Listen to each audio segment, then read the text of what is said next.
Robert Graves said, "If you blow on a dead man's embers, a live flame will start." So that's what I'm going to do.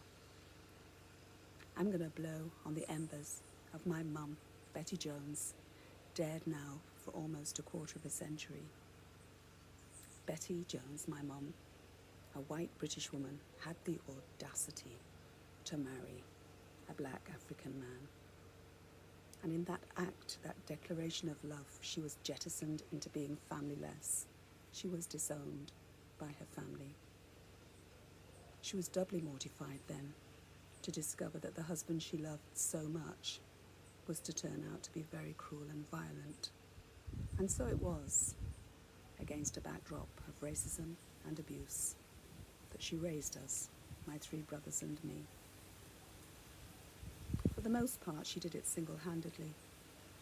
But in the years that we lived in Freetown in Sierra Leone, she created a kinship among the friends that loved her. They fed us when my father left us without food. They gave us protection.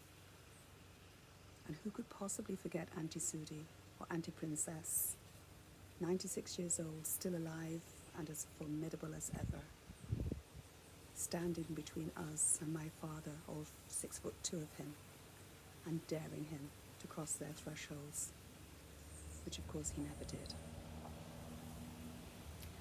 And they loved my mum, and they loved her because she was the most lovable human being ever. She was resilient, she was strong, she was soft, she was incredibly loving, and she gave us so much. Robert Graves also said, "The dead are never wholly dead." I completely agree with him. My mum, I miss her presence every day, but she's always with me. Me and my brothers, we see her in our children, in our grandchildren. And I think she did a fine job of raising us. Thanks, Mum.